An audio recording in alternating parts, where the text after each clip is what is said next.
So welcome to the Haylight podcast. Today's episode is in celebration of the 20th anniversary of Birthright Armenia. I'm your host, Rupen, and today we're joined by three remarkable guests who have played significant roles in the success of Birthright Armenia.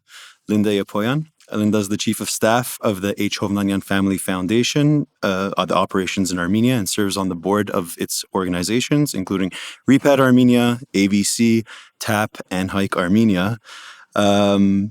So Linda's been with Birthright from day one and joining founder Edele Hovnanian to turn that vision into a reality. Sevan, who moved here in 2006 with his family and has been the country director of Birthright Armenia ever since. He's inspired literally thousands of young Armenians coming through the program and continues to do so on a daily basis. He's got a background in aerospace engineering, and fun fact, first time he was in Armenia was 1976. 78. That's 10 years before I was born, Sevan. Oh, wait a minute. And finally, we have Shant Korkigian. Shant was Birthright Armenia's very first volunteer, first applicant, and is a surgeon and clinical professor at Michigan State University. His experience with Birthright Armenia has influenced his career, and he's maintained the connection with Armenia and keeps coming back to Armenia. It's a pleasure to have all three of you. As I mentioned, my name is Rupen, and I am also a proud Birthright alumnus, having participated in the program back in 2011, 13 years ago. In 2020, my wife Adas, who's also a Birthright alum, she did it back in 2016, we decided to move to Armenia, and I credit Birthright Armenia, so does Adas, for playing such a pivotal role in making that happen and helping us make that life-changing decision. So I'd like to thank all three of you for paving the way with your involvement. So Birthright Armenia is really an organization that doesn't need much of an introduction, especially for Armenians across the world. But for those who are not familiar, it was founded in 2003 by Edele Hovnanian and hosted its first group of volunteers a year later in 2004, of which Shant was a part. And the program focuses on volunteerism and provides diaspora and Armenians the opportunity to really connect with Armenia through very immersive experiences. Over the years, Birthright has brought together and built a really robust alumni community, over 2,700 alumni, many of whom traveled to Armenia recently to be a part of the 20th anniversary celebrations, which took place here in Yerevan, but also in Gyumri and Vanatsor. So this is going to be more of a discussion. I'm not going to be asking you hard-hitting questions. So come in and chime in whenever you want. But I think it'd be interesting for all the listeners to know how Birthright Armenia came to life, the conception story. And I think we're going to have to start with you on that. I guess that would be me with conception. I was living in Washington, D.C. I had a 2-year-old and I had a newborn that I was breastfeeding. Too much information. And Armenian school was very important to us, and Washington, D.C. didn't have an Armenian school, so we made the decision that we were going to move after 13 years of being in Washington, D.C. to the Philadelphia area. So our children could attend the Armenian Sisters Academy, and I couldn't figure out how to do that with a toddler and another one on the breast and making that 2-hour drive for interviews, and it was kind of an ominous thought to me. And I remember having the conversation with Edele. She had heard from my sister that I was thinking about making the move and I had to do a job search in Philadelphia. And she called me and she said, I have this general concept and this idea of, you know how I went to Armenia in 1983? Yeah. And you remember how you went to Armenia in 1989 during the Soviet times? Yeah. And you remember the Nakha Padrastagan that we stayed for an entire year? I said, yeah. And she said, I want that for thousands of others because it was that life-changing. So Edele said that she had this kind of concept. The longer the stay, the deeper the roots. And would I be interested in helping her design the program and then run the program? And she said, and that would mean that you don't have to send any resumes out and you don't have to worry about, you can work from home. And the two of us did outreach to Armenian communities with the general concept of the Birthright concept, bringing youth here We started out with 18-year-olds. That was our minimum age, which quickly jumped to 20. We didn't even stop at 19 the year after. And that was the start. That was the start of how do we get thousands of Armenians, young Armenians, to have an immersive experience here in Armenia like we had. It was brilliant. That's how it started. Sounds really brilliant. And then we just tweaked it along the way. You know what I mean? The parameters of the program, how long, and volunteerism, where they work. Back then, it was a little challenging because we didn't have this abundance of different job placement sites like we do now. But we knew that language was going to be important. We knew that a homestay living experience would be important. And I guess one other important thing to mention is, as part of our due diligence process, we researched all the other homeland-bound type programs. The Irish had the Irish Way. The Italians had their program. Of course, Birthright Israel. We did extensive work with them. And we took the best of all of those programs and kind of incorporated them into our design. And I remember talking to the Irish Way person, and she said it was a 3-week tourism trip, and we let them stay with the homestay family for the very last week. And I said, and what's the highlight for? And she said, the homestay program. I said, well, then why don't you do it for the entire 3 weeks? And I just remember taking that back to Edele saying, we got to do homestays. That's all there is to it. I know that homestay is definitely the way to go, so we'll incentivize that. So we did our due diligence, and Shant's group was the very first group. Behind their back, we referred to them as the guinea pig group because Gutsy. it was To really apply back we then. were flying by the seat of our pants. Really, the night before we were in the back room discussing what are we doing tomorrow, where are we going, who's picking us up. But it was a great group of 32. It was. Fantastic group of 32 people. Yeah, great people. And it was very important to start the program with English speakers because we couldn't even imagine having translators and dealing with Spanish or French or Russian or anything else. So they were all from North America and one from Great Britain. Yep, we had Brits and Canadians and Americans. Yep. Yeah. That was it. Yeah. So what was it like applying to something that didn't really exist? Well, I'm a little bit of an anomaly. So I actually had a direct access route to Linda, unlike a lot of other people. I will speak for my peers, though. My peers, some of them did not believe the organization existed. Some of them did not. They thought it was too good to be true. Some people were very skeptical. And those were the people who kind of heard about it secondhand. I think the people who had more of a direct, informative experience, I'm not sure. I imagine through you or through somebody that was very familiar with AVC and kind of what existed before, they had a clearer understanding of what was going to happen. But What was in store? I had already been in Armenia, and I hope that I am the very last person that had to come to Armenia the way that Edele and Linda and I all came, which was figuring everything out on my own. I secured my own 4-month visa to Armenia, which took 8 days of me sitting in the post office on very hot days where they did not even let me have a translator, which was just crazy. I didn't know Armenian very well. I didn't speak Russian. No one spoke English there. I translated through Spanish on one occasion, I think.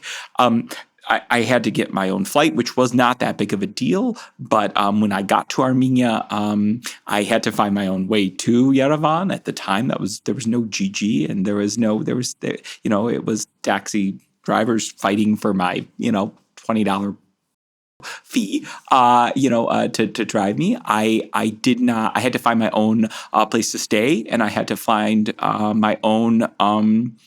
I'll call it my own immersive experience. And that's what I was looking for. There were a lot of organizations that were in Armenia at that time that were providing experiences that I liked, but I really wanted something more immersive than what they were offering. And I really wanted to kind of have a transformative experience. And by that, I mean, I wanted to I wanted to gain perspective, and I wanted to gain skills, and I wanted to gain knowledge. And I didn't just want to come and provide a service and leave. That vacation volunteerism, that idea of just that transactional volunteerism wasn't where I was at that point. I really wanted to understand my homeland. And I wasn't seeing it on the board. And I think had I done a little bit more research, I think there was a couple organizations at the time that did offer that. And I probably could have used those organizations to derive that. But I thought I was going to do it on my own better at the time. And I didn't really know what those organizations, what platform they could give me. So doing it on my own, after several weeks, the individual that I was working with, his name is Gevorg Yakjan, who was at the first hospital, which is the University Hospital in Yerevan. He actually had contact with Edele and Linda, and he actually gave my name to Linda, and Linda emailed me, and we met. And I don't know, I was supposed to, I think you fill out an application on the spot. I think I did. And I know I did, because I thought I was just going to meet somebody for coffee or something, and it was going to be like this 30-minute transaction. And Linda and I have the same alma mater, University of Michigan, and we hit it off very, very well. And from what I remember, it was a much longer than 30-minute coffee. And by the end, I was signing the paperwork, and she told me to show up in 2 weeks or something like that. And I did. And there were like about probably, what would you say, like 15, actually probably 15 other people at the very beginning. And then more came later. Right. Something on that order. Yeah.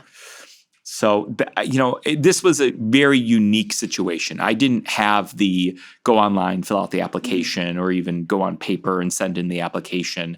It was a little bit different for me, but pretty much my peers, that's what they were doing. And a lot of them, they really didn't know what they were getting themselves into. I didn't know really what I was going to get myself into, but I did know that I would have a little bit more direction than where I was.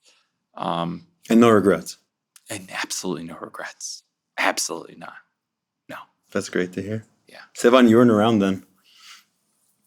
I was around somewhere. Somewhere close to Glendale, California.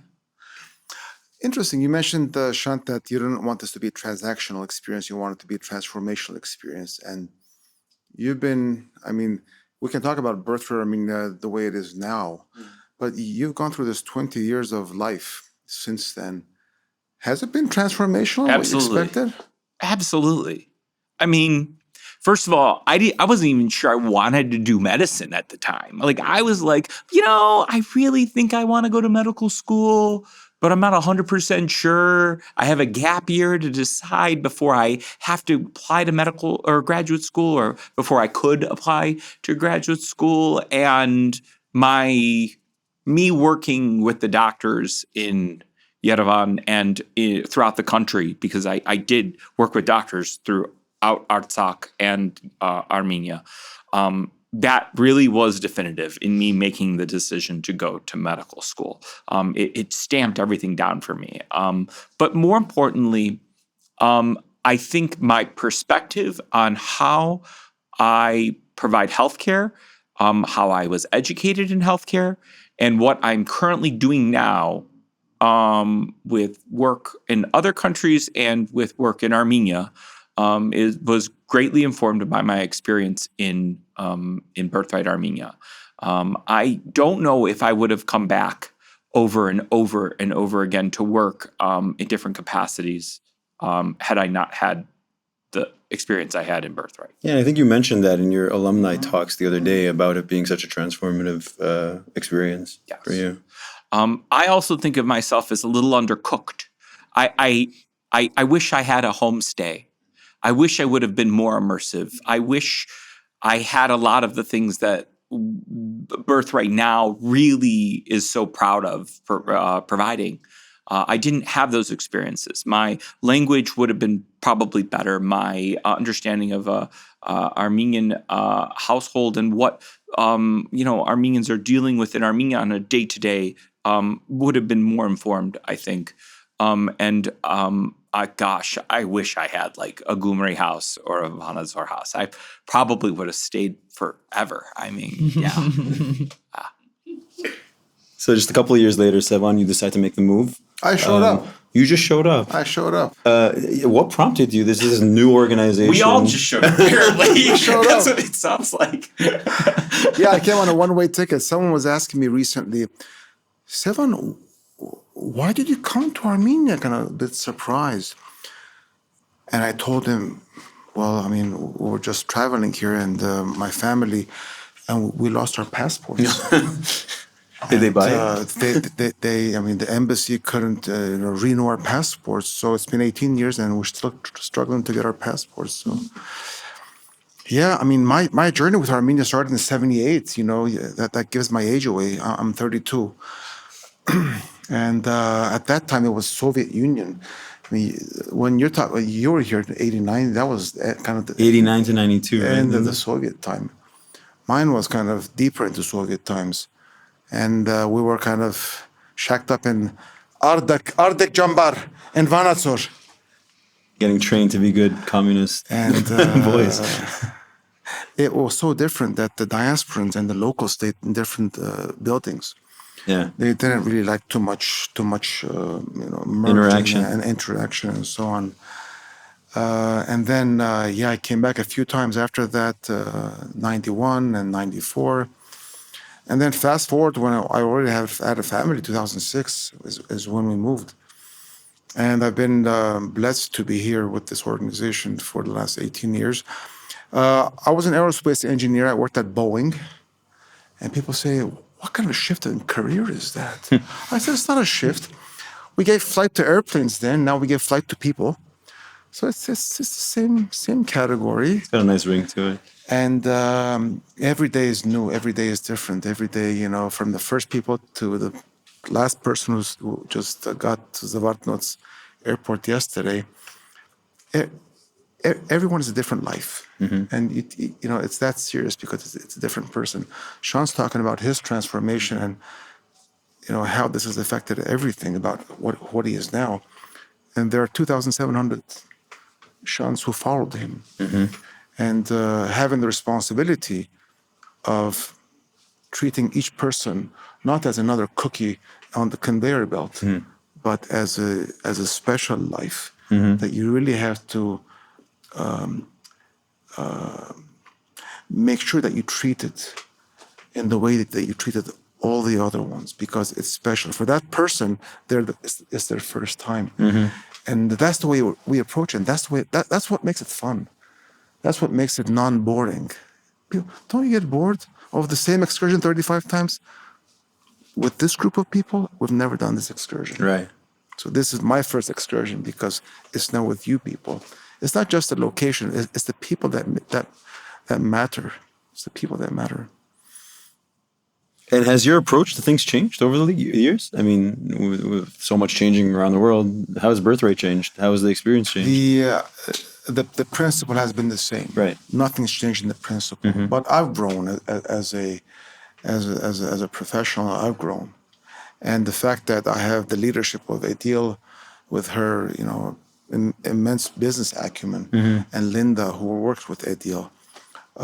Without them, this organization would not have been what it is today. Mm-hmm. Each one plays their role, and we kind of very much bring our own personalities into the game. But it's that puzzle that's formed over the last, 18, 20 years. That's, I think, very important to what we do. So that came out in the 20th anniversary. Which was Edele saying, with the help of Linda, I was able to pull this off. And I turned to Sevan and said, but we needed a captain of the ship, and this wouldn't have happened without Sevan. And Sevan turned to the alums and said, without all of the alums, we wouldn't have had this amount of success. To the very last night of thanking our homestay families and our job placements, because without them, I mean, it really was. It's the combination. Right, links in a chain. Absolutely. Yeah. I think credit to Birthright. It's done a good job of bringing together like-minded people working towards one cause. The principles stay the same, as you said, Sevan, and it works well, I think, for that reason. We opened up the vision statement that Edele put together in 2003 before we even put our application out there. And it was what she had envisioned for the organization, short-term goals, 3 to 5 year goals, and long-term goals, right? Yeah. And we went through all of them, and it was like, done, check, done, check, done, check, done, check. But it was just conceptual back then. Right. And how does it feel to look back on that now? Fantastic. Absolutely. Yeah, I can we're all imagine. very proud. The best thing also is to look forward. Look forward to the next 20 years. Because if you've had an impact, then you say, okay, but you don't stop there and kind of pat yourself. You say, okay, now how can we take this and move it to the next 20 years? And how can we have more of an impact? How can we grow even more? And that's the really motivational part. And I think in that vision statement, one of the key things that was highlighted, which is in a way unique, is how do we work with alumni? How do we work with those who finished volunteering? How do we keep incentivizing them? People starting from Shant all the way to the last person who left yesterday and became an alum. So there's no end to the program. There's an end to volunteering, and then there's a start of alumni status. And that focus on alumni was in the original vision statement. Spot on. Spot on. Going for the yeah, echo effect. Okay, now you're just, you're not just checking numbers, you're going for that echo effect. Right. Spot on. And Shant, have they done a good job in engaging you with Armenia? Absolutely. Yeah? Absolutely. I think pretty immediately I went out on the road. I mean, I remember I went to colleges, to Armenian student associations, to other organizations meetings, and I tried to help recruit more people to come on this organization. I think that kind of everybody. I feel like everybody in the first couple of years, particularly because I was around the next summer, and I was around the next summer too. So I know those groups of people, and everybody kind of left here with that. A little bit of the spirit that they wanted to get more people involved, that this was a good thing.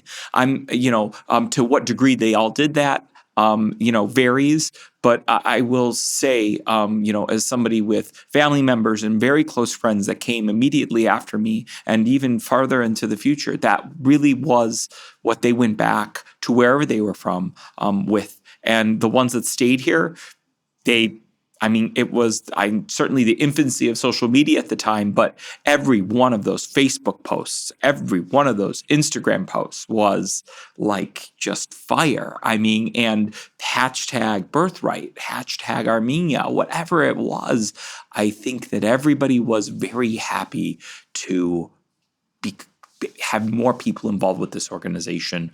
And also with Armenia. I don't know how many people in the first couple of years actually returned. I know that my two cousins the very next year, who were Birthright volunteers the very next year, ended up coming back and staying for an entire year, which was, I don't think they were the first to do it, but there was a handful of people at the very beginning that knew that that's what they wanted to do, to come stay. There were 2 people my year that are permanent Armenian residents now, if not citizens. 2 people. Is that right? We started with very few people coming and staying here. There were a few from the first year. Even from the 2004 cohorts, someone's been here for the last 20 years. And then over the years, as the opportunities have grown of being here and doing things, those who were staying back, the number has exponentially increased. And they state their purpose right up front in their application, that they're using Birthright Armenia. We don't really care that they're what they use us for. It could be language, it could be to meet a wife or a husband, or it could be for any multitude of reasons. But they state that the reason is they want to use Birthright Armenia to test the waters for long-term stay. They say it right up front. I'm very interested in living and working and starting my life a long life in Armenia. And I think for me at the time, in 2004, it seemed very impossible I don't. It felt very impossible. But yeah, I mean, I talk to people now that came in 2024 or 2023, and it's like probable. It's not even, there's not a hint of impossibility. I mean, it's like I need to figure out how to move back here. And then the one says, well, get yours wherever you are, get whatever you have situated, because there's a path. I mean, there's a clear path forward. It's not looking into an abyss of impossibility anymore. It's really laid out in a very easy path now. It really is. So, like when I say, I wish there was a Gumri house, or I wish there was a Vazar house, like, geez, it's so easy. Like, I almost want to cry when I walk into these buildings, because I'm like, wow. Things were very different in 2004. I mean, you might want to know some of our favorite memories and stories, but I have one from Shant, which was during a Havak, our social tie-in session. Shant was telling the group about the operations being done using vodka because there was no anesthesia. Wow. So a lot of people don't understand really what the situation was in 2004. It was something. Using it as a numbing device, guzzling it before going into an operation to knock them out, etc. Do you remember? Yeah, absolutely. And the birthwriters were like, what? Yeah. Yeah. That was always our MO, which was to give them realities of what's taking place in the country. Right. Not to cover anything up, give them the good, bad, and the ugly. There was plenty of it, but 2004, that's one of the stories that I remember from Shant. I think Armenia itself is more accessible for those who want to repatriate now.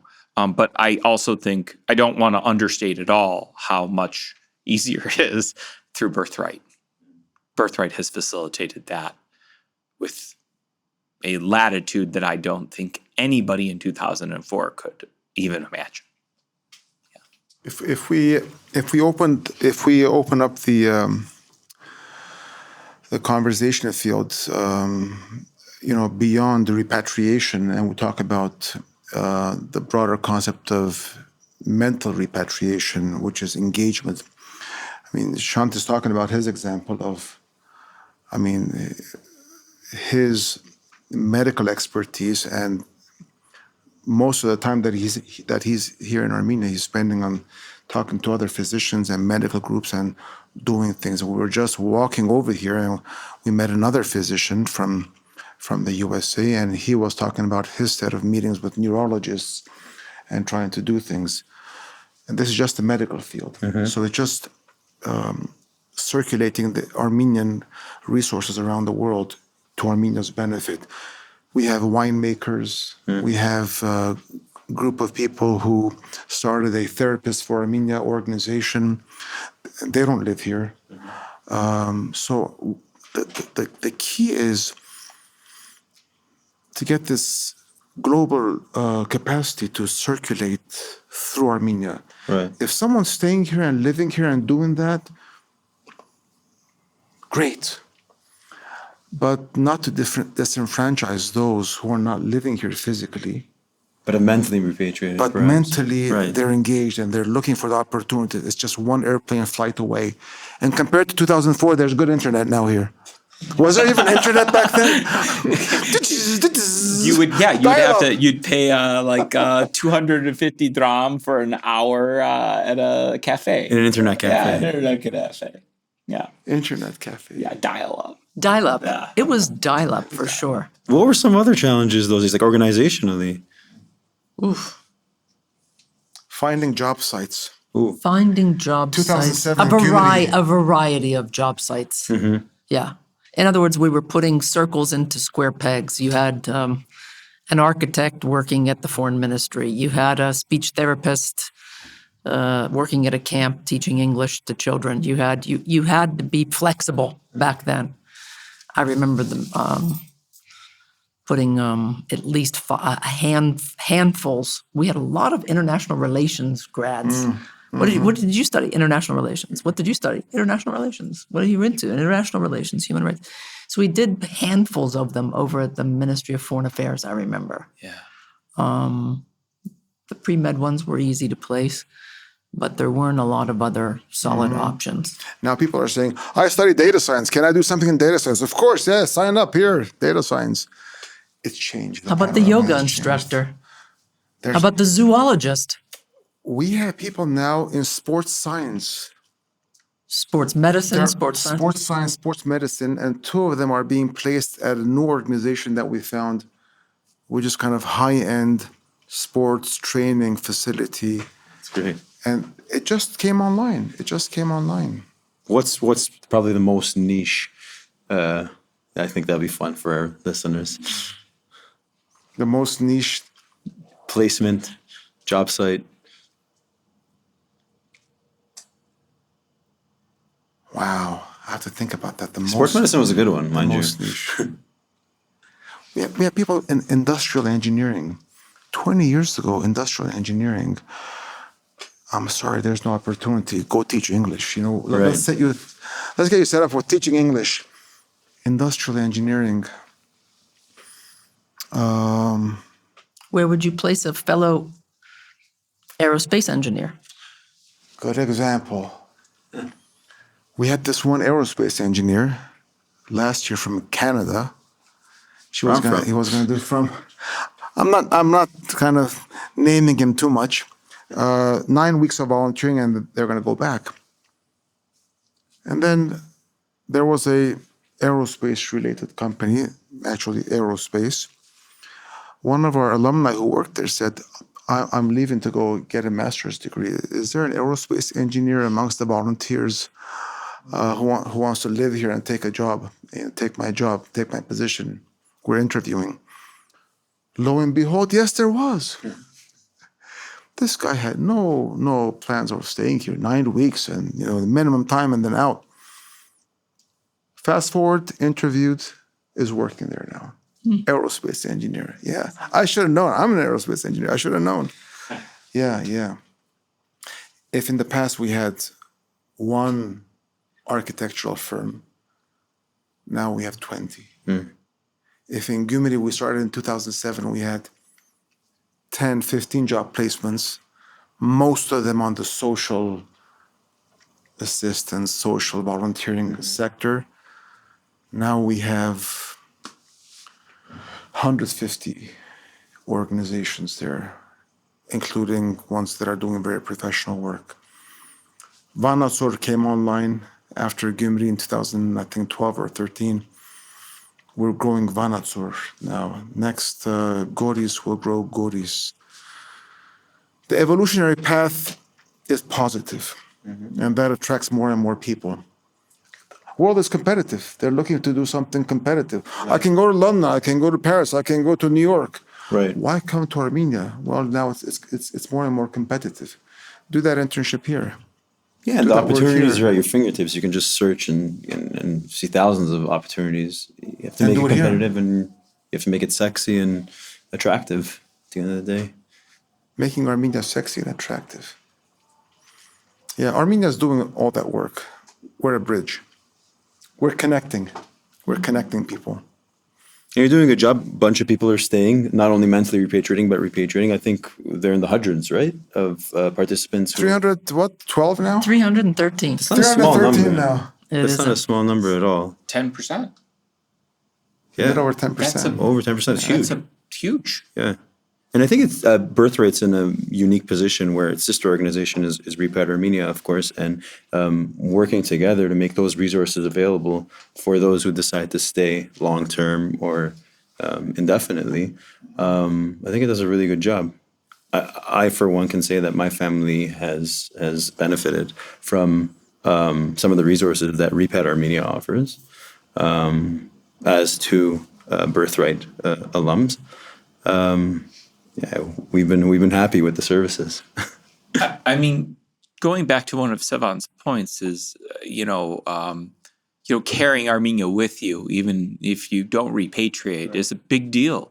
I would love to know, and I don't know. I mean, I'm sure that everybody on this table has a good idea of what statistics look like that say, how many people are more involved with their Armenian community wherever they may be because of Birthright Armenia. How many people have come back in a volunteer or professional capacity because of Birthright Armenia? How many people are in a network of people that are exchanging professionally or non-professionally with people information, ideas, whatever it may be with those former the alumni. How many people got married because of Birthright Armenia? How many people speak Armenian because of Birthright Armenia? How many people,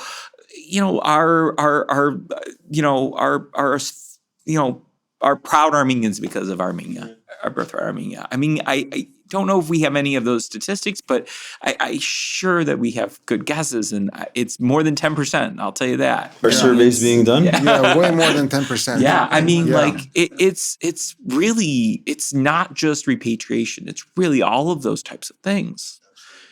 I bumped into a girl I did Birthright with back in 2011. She didn't speak a lick of Armenian. And I remember in that orientation. And yesterday she was having full-blown conversations in Armenian. I mean, that started something.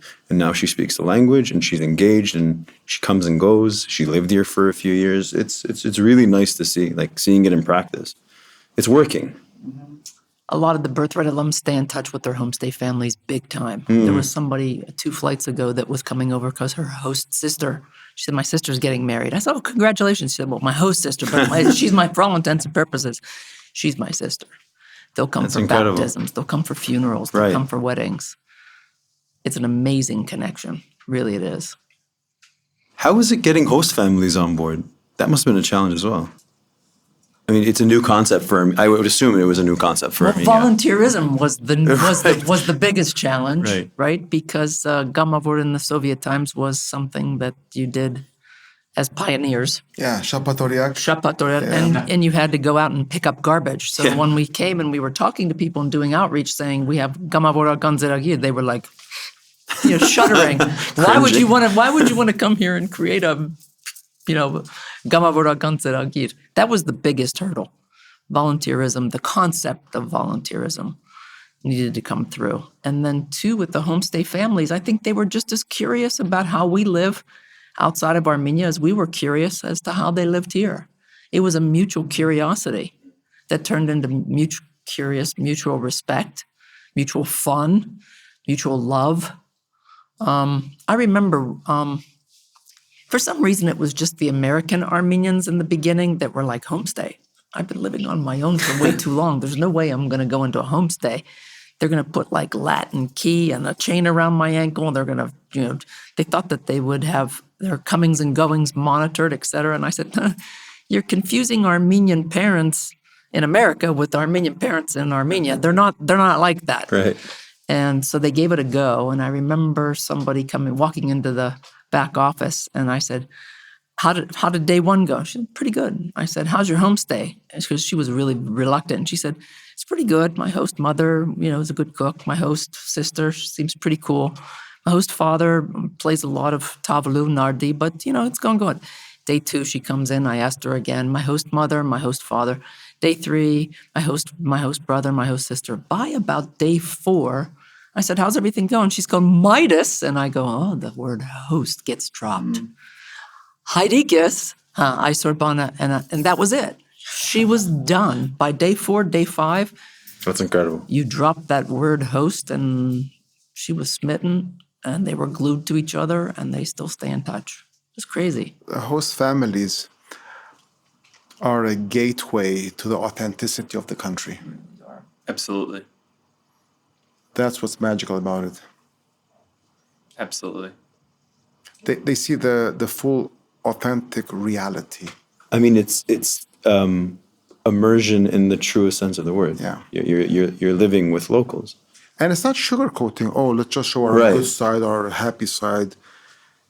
Something's tough, something's difficult. Someone's worried about, someone in the army service. It all comes out.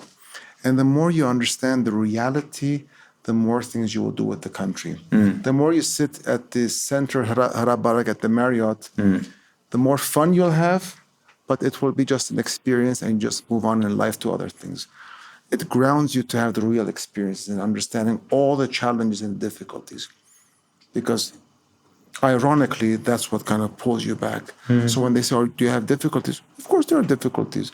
I get mad at drivers, this, that. But it makes the country real. When it's authentic, real, right?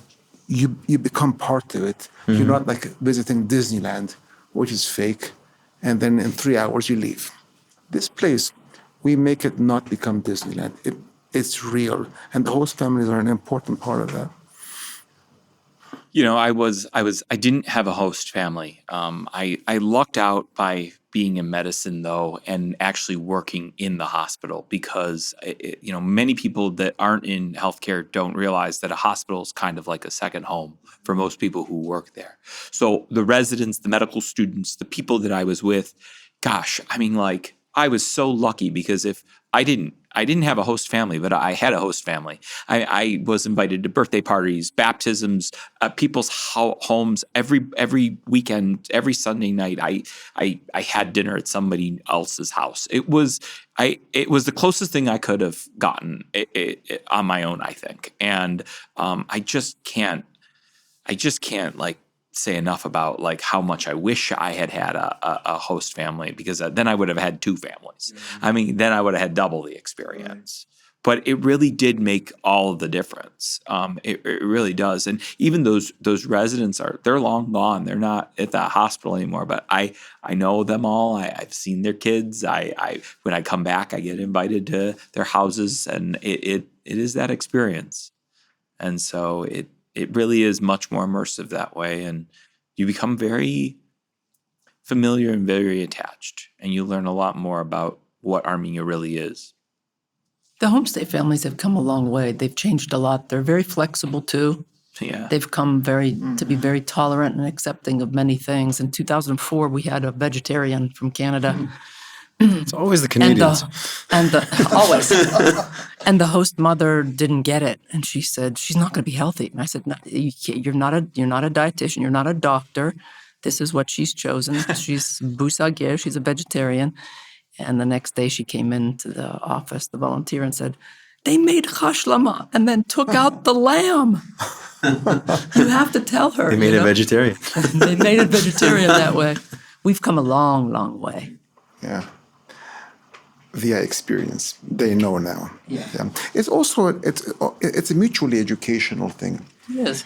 I mean, you're used to doing a certain thing a certain way for generations, and then when you get some of the other ways of life and so on, you say, okay, so this is an option, this is a possibility. And whereas the first time you look at it strangely, the 10th time, it's absolutely normal. So and it's this mutualness of those living outside of Armenia gaining and learning, and people over here, our compatriots here, them gaining and learning. And even at job sites, volunteers go, some with experience, give something, they teach something. But so the job site is of benefit, but all volunteers, even those with 5 years or 8 years of work experience, they say, I learned something. I didn't know that you could do it this way. In the medical field, people say, they do surgery like this. In Canada, we don't do it this way. Right. Sorry, Canada. We don't do it this way, but they do it this way. It's extremely effective and it's cost efficient. So why are we spending all that money over there? So there's a lot of this mutual learning, and for the open mind, the curious person, this is a good place to be. I mean, we spoke about how long the organization has come, how far it's come. Let's kind of look to the future. I mean, you mentioned Sevan, Vanatsor, Goris. What are the next 20 years have in store for Birthright? More people, more impact, more alumni doing things. Us being more and more part of Armenia's reality, us revolutionizing more the diaspora and outlook towards Armenia, especially now that we have all these challenges in the country and some people are disillusioned, angry, mad, depressed, and so on. Our message is the same. This is not the time for us to kind of run away. This is when you have to kind of run towards it even more. There's a fire somewhere, you run towards it. And the diaspora is its own being and reality. And there's this conversation that's being had now. Should the diaspora revert back to itself? Should we kind of take care of ourselves? Should we kind of repurpose our existence and not be just a service provider to Armenia, the homeland? So there's this conversation being had, and I think us as an organization, we have a unique vantage point to be an important part of that conversation path. Because one thing that we don't want is this delineation. People here saying, you know what, we got nothing to do with you. It's not our jurisdiction. That's your part. You decide. We don't even have the legal, jurisdiction. Right. And you don't have the legal jurisdiction to be part of what we do here. That's not part of the legal code either. And then people outside saying, Armenia, you this, you this, right? It's a very dangerous separation. And I've always believed, in collecting. We got to bring things together. We got to find a sense of common purpose. And we stand, we have a unique chance, and again, a unique vantage point to play that role. In the next 20 years, it's going to be even more important. I always say our challenges aren't diminishing; they're increasing, and that's not a bad thing to say. Oh, it's alarmist. It's reality. It's reality. When the program started, we had second and third generation Armenians. Now we're seeing third generation and fourth generation Armenians. Around the corner is going to be fifth generation Armenians, and assimilation is taking faster than we can stop it. Armenians have always lived outside of Armenia. The idea of a diaspora is not new. I mean, we are so well equipped for all of this. We are given these cultural constructs that allow us to be Armenian everywhere.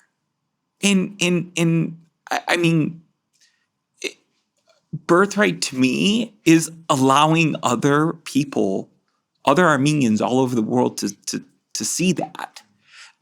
This idea that you're standing at the top of the building screaming, everybody do Birthright Armenia. That's exactly how I felt for 20 years. I hear somebody with just a little inkling of wanting to, just a little curiosity of wanting to come to Armenia. And that's where my head jumps immediately. Even those who can't participate in Birthright Armenia, sometimes I don't know their age, but I give them the other opportunities. There are these other opportunities for you to do exactly this. But to think that there are Armenians who want to forget about Armenia, I can't wrap my head around why. Why? That's not even part of your Armenian culture. Your Armenian culture is in Armenia. You're not Armenian unless there's Armenia. And it may not be your Armenia, but you're Armenian. And we're all Armenian. So I want everybody to experience Armenia. I do. And as many people as I can get to come here and be part of Armenia, however they want to do it, whether it's Birthright or not, I encourage it. But I just think Birthright is offering such a wonderful opportunity and something that you can't get with other organizations, not at least that I know of. It really is a unique experience. It's probably the best call for all the folks that are tuning in that haven't done the program, that qualify. And like you said, Shant, there are other organizations, there are other programs. AVC is one of them. That's the call for folks to get on that website and apply. It's that easy these days. You don't have that opportunity back in 2004. That energy that you saw in what he said, that energy is what we'd want to transfer and make it contagious. Other people to feel that energy. and let's end off on a high note. Yes. On an energetic note. And yeah, may it be contagious to all our listeners. Thank you so much to all three of you. I think it was a good, stimulating conversation. And thanks. Thank you, Thank Rupen, for you. doing this. Thank you very much.